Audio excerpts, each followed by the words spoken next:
Our story began in 1826 with the building of the original Ardnamurchan Distillery. It was in the Gorbals district of Glasgow. Sadly, the malt whisky distillation came to an end in 1906, but the grain whisky was still being produced until the 1930s. The last warehouse was finally demolished in the 1960s, and it wasn't until 1993 that the name Adelphi was resurrected, but this time as an independent bottler of Scotch whisky. By 2007, we realised that we needed to bring back control not just of the quality of what was going out in bottle, but of the supply. And really the only way we could do that was by building a new distillery. Obviously, this is not something you can rush. It's a bit like making whiskey, you can't rush it.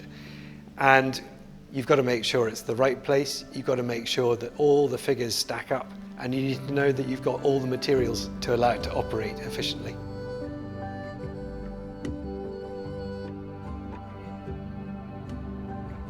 The distillery is located in Glenbeigh. You snake your way along the shores of Loch Sunat, emerging from what is pretty much the oldest rainforest in Europe. There were two main reasons for choosing Ardnamurchan as a location.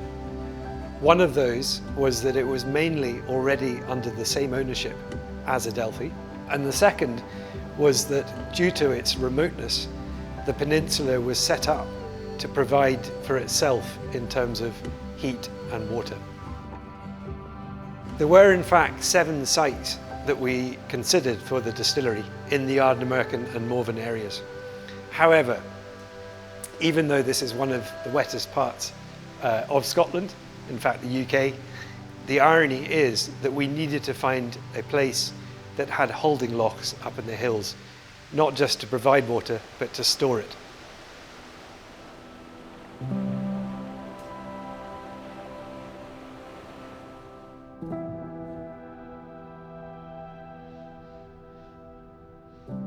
The remoteness of the location presented us with a unique set of challenges.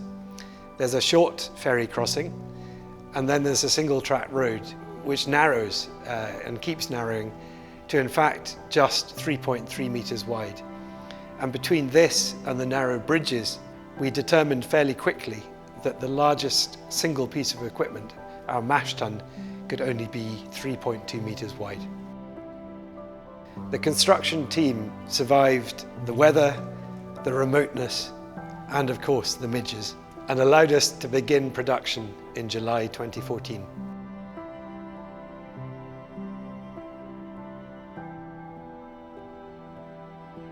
We have solar panels, we use hydroelectric sources, and we use our biomass boiler. And all of these combined means that Ardnamurchan whisky is made in an incredibly sustainable way. The wood chip that we use in the biomass boiler is locally harvested, and there is a renewable forest growing nearby. We're also pioneers in the way we treat the byproducts that comes off when you're making whisky. The pot ale and the draft gets combined together and dehydrated into food pellets, which is used to feed the animals on the peninsula. And the spent lees gets put through a reed bed, and it becomes a neutral pH and can go back out into nature. All our malt comes from Scottish farms.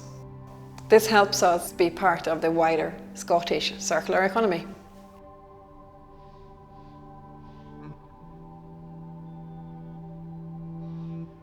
We make both unpeated and peated spirit here at Ardnamurchan, about 6 months of the year for each one. This gives us great flexibility for when it comes to blending our whisky. We have 4 wooden washbacks and 3 stainless steel, and we use quite a long fermentation period. The majority of our warehouses have a dunnage floor.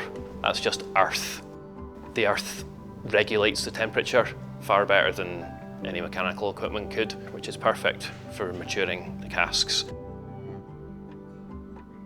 The West Coast is in fact one of the best places to mature Scotch whisky long term.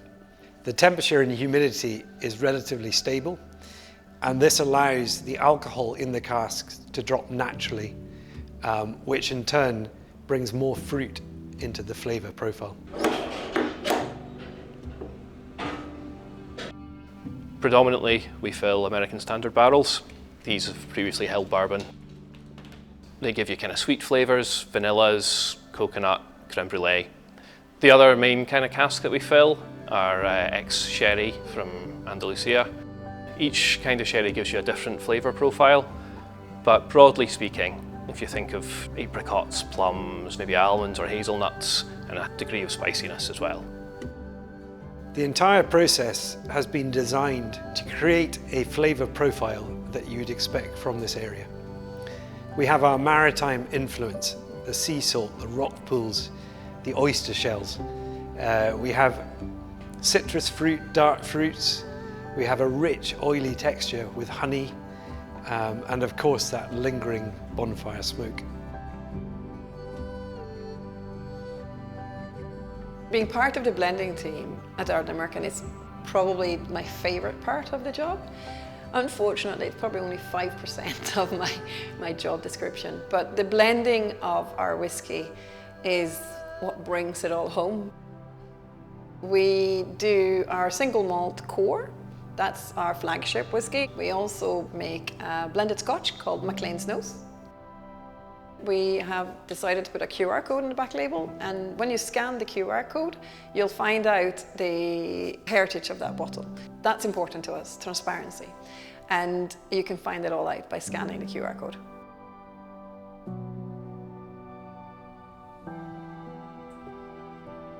Building a distillery here in such a remote place was not just about the raw materials and the site. It was about working with the community. Directly, we wanted to provide good, well-paid, long-term jobs. We also wanted to indirectly affect the greater community by bringing more tourism to the area. And then finally, we had to look to the future, young people growing up here. And to do this, we arranged with the local Ardnamurchan Trust to basically fill a cask for each child that is born in the peninsula. So when the child turns 18, the distillery buys the cask back from the charity, and the funds from that go towards seeing them through tertiary education. When we were designing a distillery out here, I kind of had this imaginary bucket of all my favourite Scotch whiskies mixed together. Most of them are coastal, a lot of them are on the west coast, and I had this dream that we would emerge out of this bucket as this sort of blend of all these lovely characters. So it had to have good texture, nice and oily. It had to have sweet honey. It had to be fruity, maybe citrusy. But above all, it had to be where it was. So it had to have that maritime quality, the saltiness from the sea, and even that little hint of smoke, maybe a beach bonfire. So those were all the kind of things that we were looking for, and I hope we found.